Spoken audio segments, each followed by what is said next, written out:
हाय। Bears के लिए खुशखबरी की बात है। निफ्टी और बैंक निफ्टी दोनों के चार्ट में कुछ ऐसा स्ट्रक्चर बन रहा है जिससे ये प्रतीत हो रहा है कि निफ्टी और बैंक निफ्टी में एक अच्छा करेक्शन आ सकता है। तो चलो हम सबसे पहले चार्ट पे चलते हैं। पहले हम निफ्टी का एनालिसिस करेंगे, फिर हम बैंक निफ्टी को चार्ट देखेंगे। ये निफ्टी का वीकली चार्ट है और मैं वीडियो स्टार्ट एनालिसिस करने से पहले बोल दूं, अगर आपका पर्पस रहता है ना निफ्टी या बैंक निफ्टी किसी भी ट्रेड में 100-50 पॉइंट का गेन करना, तो आप प्लीज मेरा वीडियो मत देखना। मेरा जो भी ट्रेड होता है ना वो कम से कम 1000 पॉइंट या 1500 पॉइंट के प्रॉफिट के लिए होता है। उससे मैं मतलब चिंदी पैसा कमाने में विश्वास नहीं करता हूं। अगर मुझे पैसा कमाना है तो अच्छे पॉइंट्स में होना चाहिए, ठीक है। अभी स्टार्ट करते हैं, हम वीकली चार्ट देखते हैं। तो वीकली चार्ट आप देखो। वीकली चार्ट पे ना आपको सबसे पहले ये तीनों कैंडल देखने हैं। मैं मार्केट से आपको बता देता हूं। ये कैंडल सबसे पहला कौन सा, ये कैंडल 30 अप्रैल का कैंडल, ठीक है। दिख रहा होगा आपको, एक स्ट्रॉन्ग बुलिश कैंडल है।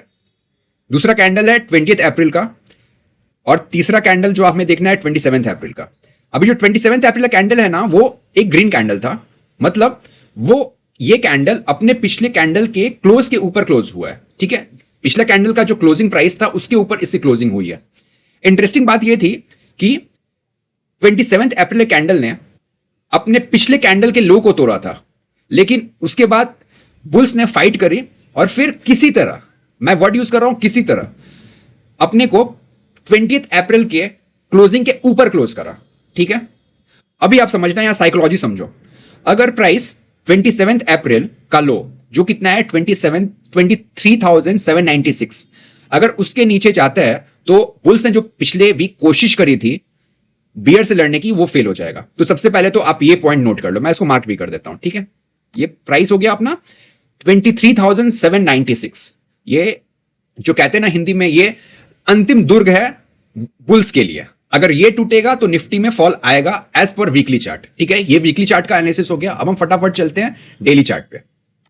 डेली चार्ट पे देखो, अगर आप ये वाला स्ट्रक्चर देखोगे तो ये स्ट्रक्चर आपको बहुत स्ट्रांग लगेगा लॉन्ग के लिए, मतलब बाय ऑन डिप के लिए। यहां पे स्ट्रक्चर आप देखो पूरा बन रहा है हायर हाई हायर लो। लेकिन अब जो ये स्ट्रक्चर बनना शुरू हुआ है ना यार, ये स्ट्रक्चर ना एक टिपिकल इसे कहते हैं डिस्ट्रीब्यूशन पैटर्न, ठीक है ना। यहां पे क्या होता है ना कि प्राइस को ऊपर ले जाया जाएगा, फिर से लिंक किया जाएगा, फिर ऊपर ले जाएगा, फिर से लिंक किया जाएगा और एक दिन अचानक एक शार्प फॉल आ सकता है। अभी आप देखो ये लो बना, ठीक है ना, ये हायर लो है, ठीक है, बिकॉज इस लो से ऊपर है, ठीक है। उसके बाद एक हाई बनता है, लेकिन ये वाला जो हाई है ना जो 20 अप्रैल को बना वो 21 अप्रैल के हाई से नीचे है, तो क्या बना लोअर हाई। फिर ये नीचे जाता है, बनता है लोअर लो और ये फिर हाई बनती है हायर हाई और फिर यहां पे भी प्राइस है। मतलब ये प्राइस बता रहा है कि प्राइस धीरे धीरे धीरे नीचे शिफ्ट हुआ जा रहा है, पहली चीज। दूसरा चीज, मैंने प्रीवियस वीडियो अगर आपने देखा होगा तो मैंने बार बार बोला है यहां पे एक गैप बना हुआ है और प्राइस गैप के ऊपर है। चूंकि प्राइस गैप के ऊपर है सो एक अच्छा चांस है कि प्राइस यहां पे रिट्रेस करेगा। ये रिट्रेसमेंट कितना हो सकता है, ये हो सकता है अप्रॉक्स 800 पॉइंट्स, ठीक है। तो निफ्टी में 800 पॉइंट का एक फॉल मुझे दिख रहा है, कभी भी हो सकता है, इस वीक भी हो सकता है, अगले वीक भी हो सकता है, ठीक है। पहली चीज, अभी जब आप स्मार्ट मनी मूव को आप जब ईएमएस से भी क्लब करते हो ना तो एक बहुत प्यारा पैटर्न बनता है। होता क्या है ना कि जो हम स्ट्रक्चर करते हैं, स्ट्रक्चर होता है स्टैटिक, मतलब वो फिक्स है। चार्ट में तो वो फिक्स है ना, जो स्ट्रक्चर है वो तो फिक्स है, बट जो मूविंग एवरेज होता है ना वो प्राइस के साथ चलता है, ठीक है ना। इसलिए उसको डायनेमिक इंडिकेटर्स कहते हैं। तो अभी हम डायनेमिक इंडिकेटर्स लगाएंगे विच इज व्हाट, जो है मूविंग एवरेजेस, ठीक है ना। अभी आपको यहाँ पे 4 मूविंग एवरेजेस दिख रहे हैं। एक मूविंग एवरेज है 200, 100, 50 और 20। अभी आप निफ्टी की हालत देखो, निफ्टी 3 मूविंग एवरेज के नीचे है, 200, 100 और 50 के, और किसी तरह मैनेज कर रहा है 20 मूविंग एवरेज के ऊपर रहने का। ऑब्वियसली यहां पे अगर आप स्ट्रक्चर वाइज देखो तो लोअर लो लोअर हाई बनना शुरू हो गया है, सारी एमएस के नीचे है। जो वीकली चार्ट है, वीकली चार्ट का स्ट्रक्चर निगेटिव है, ठीक है ना। वीकली चार्ट अगर आप जाके देखोगे तो वीकली चार्ट में लोअर लो लोअर हाई बन रहे हैं, ठीक है ना। तो इस बात की बहुत ज्यादा प्रोबेबिलिटी अब बन गई है कि निफ्टी यहां से एटलीस्ट 900 पॉइंट का एक फॉल दे सकता है और मैक्सिमम 1700 पॉइंट का एक फॉल हो सकता है।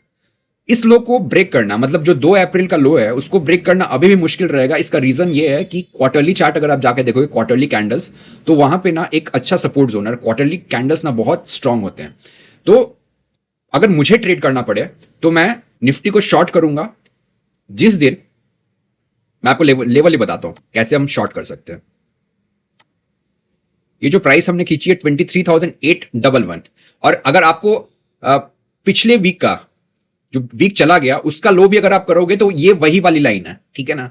इसके नीचे अगर आवरली चार्ट या 75 मिनट के चार्ट में एक क्लोजिंग आ गई, क्लोजिंग बेसिस पे इसके नीचे क्लोज हो गया, तो मैं उसके स्विंग हाई को स्टॉप पकड़ के मैं निफ्टी फ्यूचर को शॉर्ट करूंगा, और कम से कम 800 से 1000 पॉइंट्स तो कहीं नहीं गया यार, मतलब अच्छा पैसा बन सकता है इस सेटअप में, ठीक है ना। ये रहा निफ्टी के बारे में। अब हम चलते हैं बैंक निफ्टी के बारे में।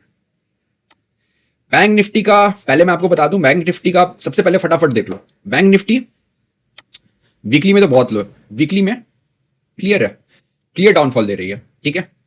अनलेस एंड अनटिल ये इस पॉइंट के ऊपर जो कितना है, जो है 57,460, उसके ऊपर क्लोजिंग नहीं दे रही है, तब तक bank Nifty weekly time frame पे सेलिंग में, ठीक है। ये अभी और फॉल करेगी, पहली चीज। अब हम फटाफट चलते हैं डेली में।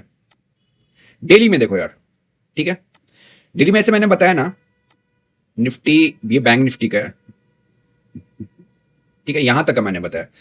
तो अगर आप देखो ना, यहां पे बना था लोअर हाई, लोअर लो, लोअर हाई, लोअर लो, फिर हाइयर हाई, यहां पे ट्रेंड चेंज हुआ, फिर लोअर लो, फिर हाइयर हाई, ठीक है। अब देखो यहां तक तो बात सही थी, 21 अप्रैल तक बैंक निफ्टी फटते जा रहा था और मैं बहुत बुलिश था बैंक निफ्टी में उस समय तक, ठीक है, क्योंकि प्राइस ऐसा बता रहा था, ठीक है। अब व्यू कैसे चेंज हम करते हैं, देखो व्यू चेंज हो गया यहां पे, निफ्टी ने फिर लोअर हाइयर लो बनाया और फिर लोअर हाई बनाया, ठीक है। क्या था, higher low and lower high.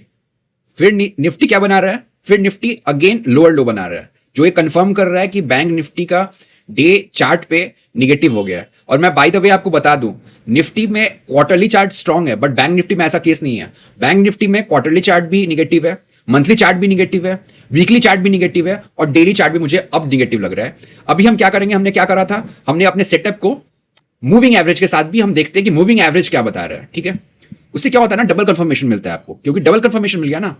अभी देखो भाई, मैं क्या बोल रहा था, स्ट्रक्चरली मुझे बैंक निफ्टी निफ्टी से भी वीक लग रहा है। एटलीस्ट निफ्टी का जो चार्ट है, जो कैंडल है, वो 20 मूविंग एवरेज के ऊपर है, ठीक है, तो एक लास्ट होप है। बैंक निफ्टी में देखो हालत इतनी खराब है कि चारों ईएमएस मतलब 200, 100, 50, 20 सबके नीचे प्राइस चला गया, ठीक है। तो अभी यहां पे पहले प्राइस कहां तक जा सकता है, पहला ये जोन हुआ और दूसरा ये हुआ, मतलब in worst case bank Nifty यहां से 1900 पॉइंट, सॉरी, इन अगर बहुत फॉल नहीं हो, ठीक है, ठीक है ना, तो कम से कम 1900 पॉइंट्स गिर सकता है बैंक निफ्टी, और इन वर्स्ट केस ये 4500 पॉइंट्स तक फॉल कर सकता है बैंक निफ्टी, ठीक है। और मैं आपको बता दूं, मैं इस पॉइंट तक बैंक निफ्टी पे बहुत ज्यादा बुलिश था। रीजन ये था कि स्ट्रक्चर पॉजिटिव था, लेकिन जब ये स्ट्रक्चर टूटा ना, ये वाला जैसे सपोर्ट टूटा है, तब से भाई सिंपल सा बात है, स्ट्रक्चर चेंज, व्यू चेंज। अपना कोई बायस दिमाग नहीं चलाना है, ठीक है ना। इलेक्शन में क्या हुआ, फलाना हुआ, उससे आप पैसा नहीं कमाओगे। अगर आप अपना व्यू और अपना बायस लेके अगर आप ट्रेड कर रहे होगे, तो आप अपना प्रॉफिट एंड लॉस खोल के देख लेना, आपको पता चल जाएगा, पैसा नहीं कमा पाओगे। प्राइस को रिस्पेक्ट करो, और कभी भी आप इस ईगो में नहीं रहोगा ना कि जो मेरा व्यू था वो गलत हो रहा है। नहीं, हम यहाँ पे पैसा कमाने के लिए, हमने व्यू के लिए फाइट करने के लिए थोड़ी आए हुए हैं मार्केट में। होप आपको ये वीडियो अच्छा लगा हो। अगर अच्छा लगा हो तो प्लीज एक लाइक कर देना। बाय।